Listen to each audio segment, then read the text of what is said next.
Hi, welcome to February's reading log. So this is going to be just me going over everything I read for the month. And this month I tried to challenge myself to read at least one volume a day, and I think I read 25, so I think I did pretty well. And if you want to keep up with my daily reading, you can follow my Instagram. I recently revamped it, so it's actually my manga account now. Okay, so starting off, I read volume 6, 7, 8, 9, and 10 of Beastars, and you can see my first impressions video where I had already read up to volume 9. I'll link it in the card.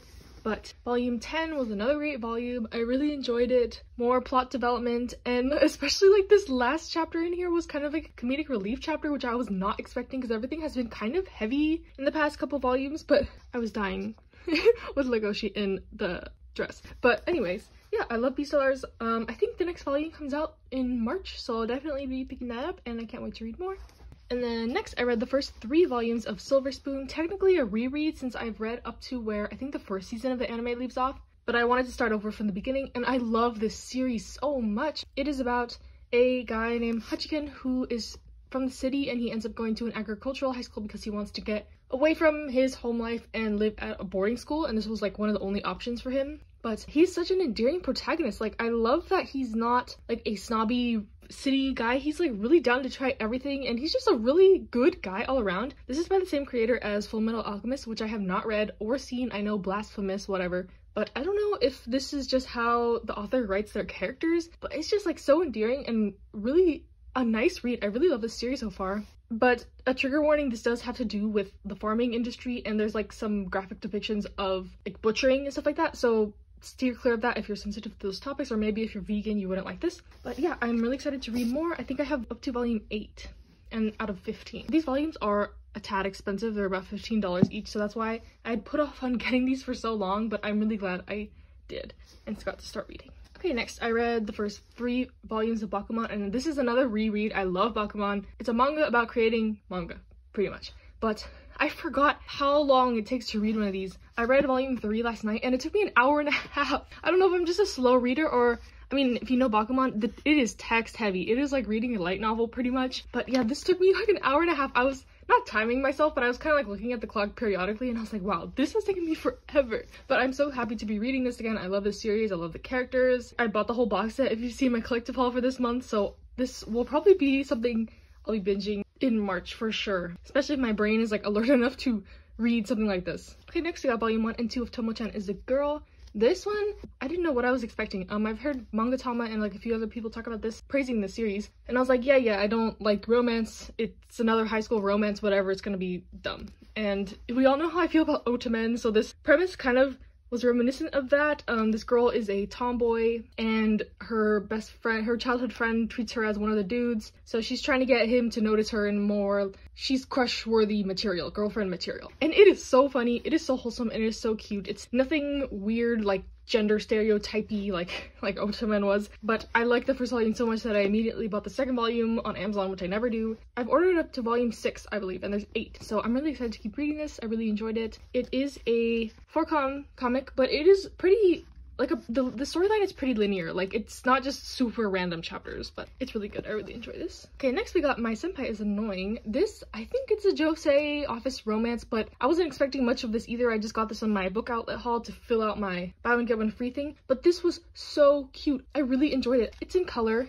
and I love the protagonist. I like the storyline. I don't know what it is about it, but I think there's 4 volumes of this out, and these are also a bit expensive, so I'm gonna wait until they come on sale, but I'll definitely be picking up more of this. It's not like Wotakoi or anything like that, if that's what you're thinking. They're not otakus or anything, but I really enjoyed this. Okay, next we got probably my favorite thing I've read this month, Arca Under the Bridge. This is volumes 2, 3, 4, 5, 6, 7, and I love this series so much. I've watched the first season of the anime, and it does not compare to the manga. The manga is so good, so funny, so wholesome, so cute. I think the anime does not capture as much of the romance aspects in this, and the wholesomeness and the cuteness, and I ended up buying the whole rest of the series.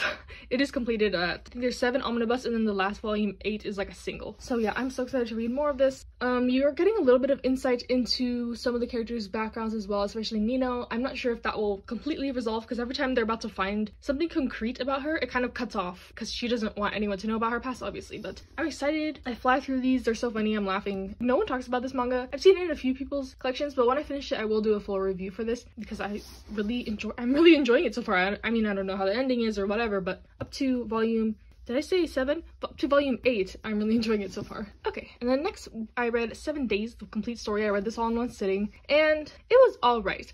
I do like one-shots for the fact that they are like compact in one story, but this was good, this was cute, but it was nothing spectacular. One of my friends said that there's actually a live adaptation of this that's pretty good, but basically it's about a guy who seemingly only dates someone for a week and then dumps them, and it's like a cycle, but that's really not his plan. He really is trying to look for a relationship, but he's gotten this reputation that he'll only date someone for a week and that's it, and it's like an experience pretty much, but he really is looking to find love, and since everyone treats it like kind of like a vacation to be with him, then he hasn't found anyone yet, and this guy brings up the idea to date for a week as a joke, and it evolves from there. But yeah, it's alright. There was some cute moments in here, but there's kind of like a toxic relationship going on with one of the characters, which was kind of odd, but would I recommend this? I don't know. It was okay. Next we got House of Five Leaves, and this is a samurai story by Natsume Ono. This is the first samurai story I've ever read, and I picked this up solely because I love Natsume Ono's art. It is really beautiful in my opinion.